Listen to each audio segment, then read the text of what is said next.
Neste vídeo, nós iremos falar sobre as 7 trombetas. São literais ou apenas uma linguagem figurada? Como interpretar as 7 trombetas? De antemão, eu sou da escola dos futuristas, que acredito sim que estas trombetas são literais, a não ser quando realmente o texto nos obriga a interpretar de forma alegórica. Porém, nós já sabemos que a igreja será arrebatada antes da grande tribulação e então acontece os juízos divinos, a saber, os 7 selos, as 7 trombetas e as 7 taças, e posteriormente a volta de Jesus à Terra de forma visível.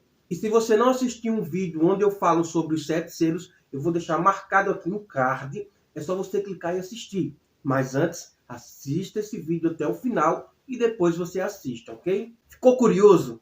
Quer saber mais? Fica comigo até o final desse vídeo que eu irei propalar uma revelação apoteótica e holofótica para o nosso conhecimento. Já curte, comenta, compartilha, inscreva-se no meu canal e não esqueça de ativar o sininho das notificações para que todas as vezes que eu postar vídeos novos, o YouTube possa notificá-lo. As 7 trombetas estão em Apocalipse, capítulo 8, a partir do versículo 6 até o versículo 12, o capítulo 9, o versículo 1 ao 21, e o capítulo 11, versículo 15 ao 19. Dá uma conferida na sua Bíblia, seja um bereano. Em Apocalipse, capítulo 8, versículo 6, João menciona sobre as 7 trombetas. Estas têm uma revelação de tempos futuros. Estes acontecimentos serão na segunda metade da grande tribulação. Como você pode ver na sua tela, é só você observar com mais cuidado, dar uma pausa, e então você pode tirar suas conclusões e entender melhor. Com o início da segunda metade da grande tribulação, a ira de Deus começa a ser derramada. Ela vem à abertura do 7º selo. Então, os 7 anjos que tinham as 7 trombetas prepararam-se para tocar. Apocalipse capítulo 8, versículo 6, você verá isso. As trombetas se dividem. As 4 primeiras estão ligadas a catástrofes naturais, enquanto as demais falam de acontecimentos de caráter diferenciados. Cada uma delas traz consequências terríveis. Independente de como e quão estranhos sejam, denotam a proporção do estrago que trará ao planeta. A primeira trombeta, em Apocalipse capítulo 8, versículo 7, e eu já estou com a minha Bíblia em mão, e você pode abrir a sua. O primeiro anjo tocou a trombeta, e houve saraiva e fogo de mistura com sangue, e foram atirados à terra. Foi então queimada a terça parte da terra, e das árvores, e também toda erva verde. Uma grande chuva de granizo e fogo misturado com sangue cairá sobre a terra, e mais precisamente sobre as florestas e campos. A devastação é incontrolável. A terça parte será queimada. Só que muitos encontram aqui uma simbologia ao juízo de Deus contra a Palestina pela razão de ser sobre a terra. Devemos reconhecer que o tipo bíblico permite esta interpretação, de acordo com Apocalipse, capítulo 13, versículo 11.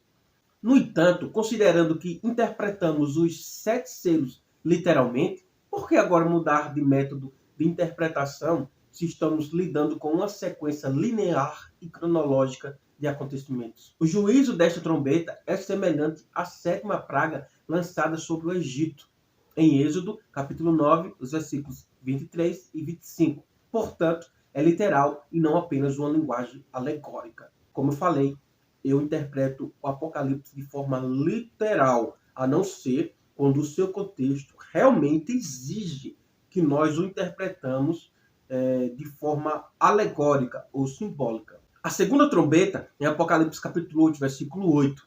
O segundo anjo tocou a trombeta e uma como que grande montanha ardendo em chamas foi atirada ao mar, cuja terça parte se tornou em sangue, e morreu a terça parte da criação que tinha vida existente no mar, e foi destruída a terça parte das embarcações. A consequência desta trombeta é idêntica à primeira praga do Egito, que tornou em sangue o rio Nilo.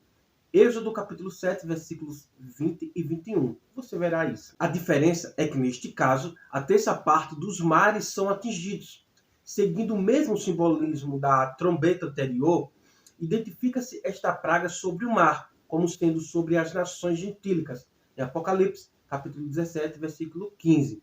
Como eu falei, eu não interpreto as 7 trombetas de forma alegórica e sim literais. Porém, muitos preferem ver esse juízo como sendo sobre as nações, até porque, como eu citei, Apocalipse, capítulo 17, versículo 15, nos dá esse embasamento. Mas, para mim, a melhor opção é interpretar como sendo um acontecimento literal, pois Deus já mostrou que pode fazer qualquer coisa quando assim for seu propósito. Bom, de qualquer forma, a calamidade será grande, pois 1/3 dos seres marinhos morrerão e a 1/3 parte das embarcações serão destruídas. A terceira trombeta, em Apocalipse, capítulo 8, versículo 10 e 11. O terceiro anjo tocou a trombeta e caiu do céu sobre a 1/3 parte dos rios e sobre as fontes das águas uma grande estrela ardendo como tocha. O nome da estrela é Absinto, e a 1/3 parte das águas se tornou em absinto. E muitos dos homens morreram por causa dessas águas, porque se tornaram amargosas. Nesta trombeta, os rios e fontes de águas são atingidos, tornando-se imbebíveis, causando mortes devido à falta de água potável. Quanto à estrela Absinto, ela provavelmente será algo vindo do céu, contendo substância que infectarão a água.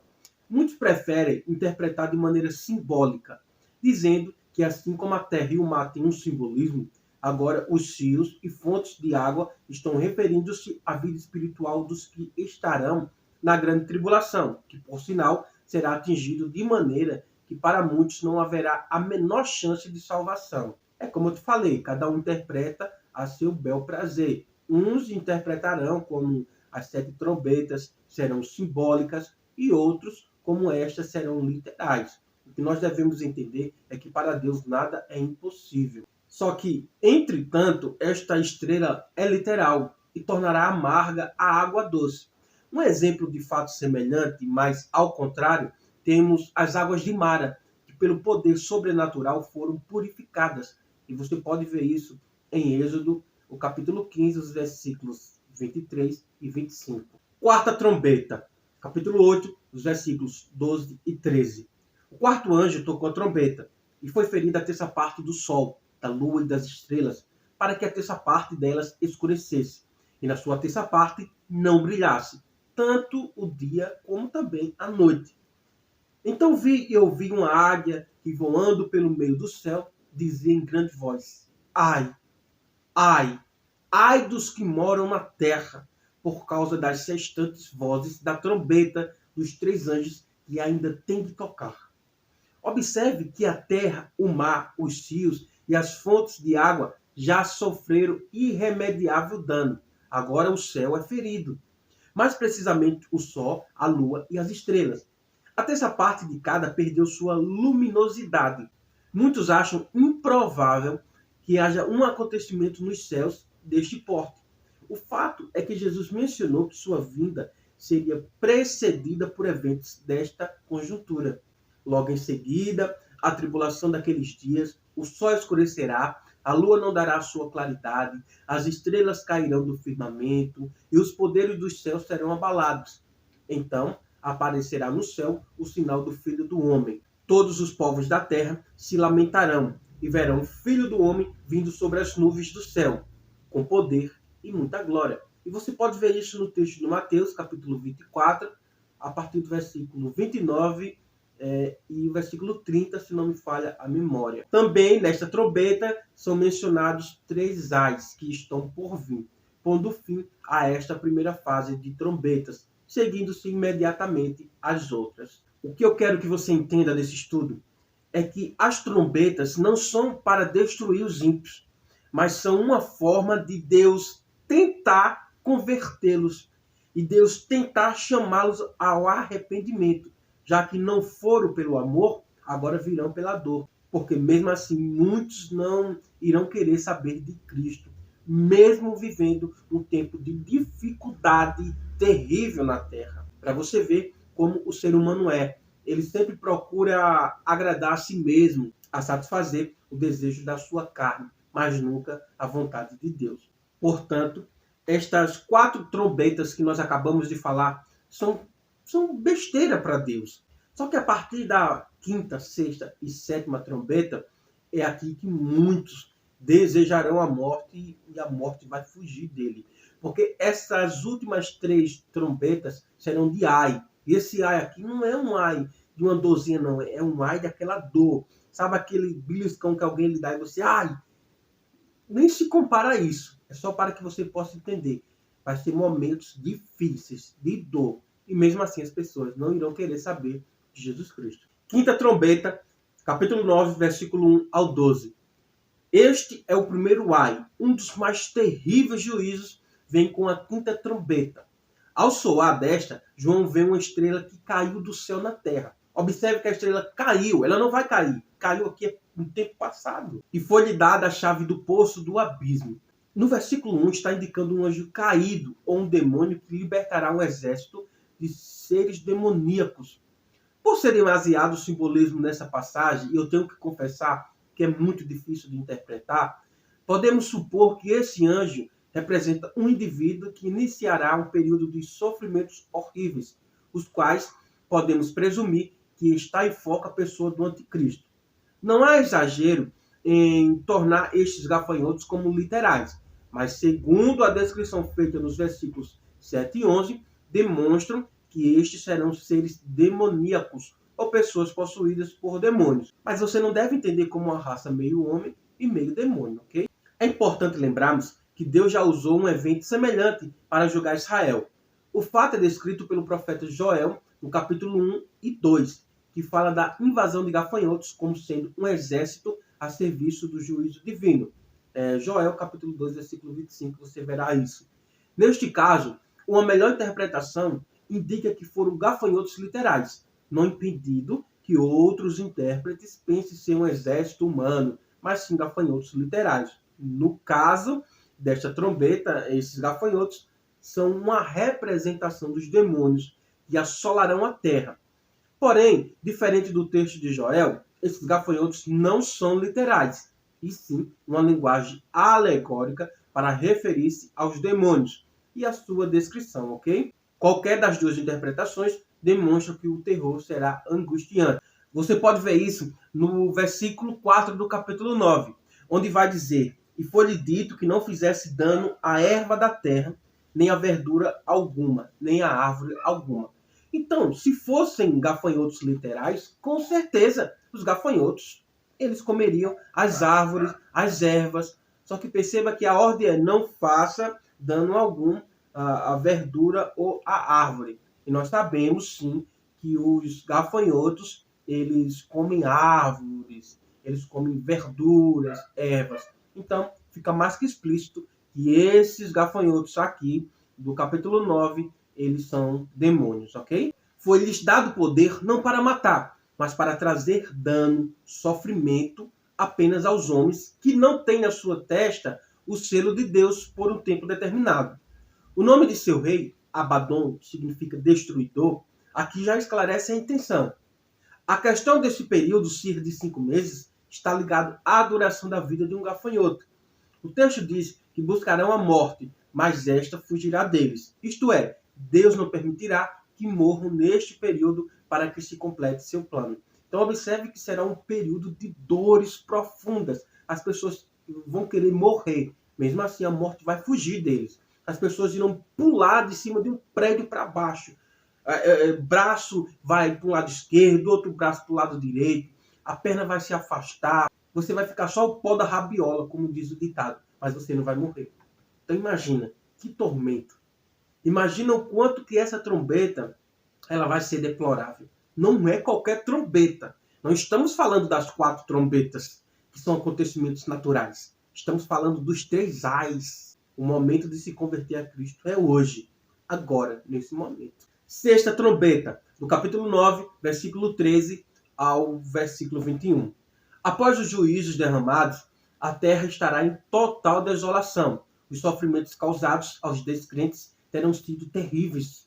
A 6ª trombeta, o segundo ai, traz consigo a libertação dos 4 anjos que estão junto ao rio Eufrates, a leste de Israel, onde ficava a Assíria e a Babilônia. Estes anjos com certeza são caídos, pois estavam presos. E você pode ver isso no versículo 14. O texto nos diz que eles aguardam o momento já determinado para agirem. O exército que os segue é gigantesco, 200 milhões. Aqui, João parece ter visto realmente um exército bem aparelhado e com grande poder de destruição. Não podemos deixar de perceber a literalidade por trás da simbologia, pois fogo, fumaça e enxofre poderiam ser bombas ou munição de algum tipo de arma usada pelos tanques de guerra. Porém, tudo isso é suposição. A verdade que se tem é que este exército matará um terço dos descrentes. Porém, aqui você precisa entender que 200 milhões não são literais, é apenas uma linguagem figurada, onde João viu tantos demônios que ele colocou ali 200 milhões. O mais interessante é o que está expresso nos versículos 20 e 21, pois revelam o propósito desses acontecimentos, que é a conversão dos incrédulos. Ou seja, que através de assolações como as descritas nas 6 primeiras trombetas, o homem pudesse reconhecer a Jesus como Salvador. Então observe que mesmo a igreja sendo arrebatada, Jesus ainda dá uma última oportunidade do mundo se arrepender dos seus pecados e se converter. Mesmo assim, as pessoas não irão querer se converter a Cristo. Portanto, as 7 trombetas é um período onde Deus ainda está trazendo o seu juízo. Mas é um juízo de dizer assim, eu estou dando oportunidade de você se arrepender. Arrependa-se enquanto é tempo. Mesmo assim, as pessoas ainda odiarão a Cristo. 7ª trombeta, capítulo 11, versículos 15 ao 19. A sequência de ais parece, à primeira vista, ter sido interrompida. No entanto, o que acontece é um parêntese nos acontecimentos. A 7ª trombeta fez as últimas preparações para a volta de Jesus. A igreja arrebatada, simbolizada pelos 24 anciãos, no versículo 16, adora a Jesus por sua vitória. A visão da arca indica que todos os propósitos estabelecidos para o reino estariam prestes a se cumprir e que, portanto, a consumação dos tempos era chegada. As convulsões da natureza demonstram a importância do momento, assim como foi na morte de Jesus Cristo. Em Mateus capítulo 27, versículo 51, Lucas capítulo 23, versículo 44 e 45, você verá isso. O segundo aspecto desta trombeta é que ela dá início, assim como o 7º selo, a uma outra sequência de juízos, as 7 taças. Estas compreendem o terceiro ai. Gostou desse conteúdo? Agregou os seus conhecimentos? Ficou alguma dúvida? Deixa aqui no comentário que eu responderei a todos. A sua dúvida pode ser o tema do nosso próximo vídeo. Já curte, comenta, compartilha, inscreva-se no meu canal e não esqueça de ativar o sininho das notificações para que todas as vezes que eu postar vídeos novos, o YouTube possa notificá-lo. É Irene Quiros Adelfoz. Pai do Senhor, meus irmãos.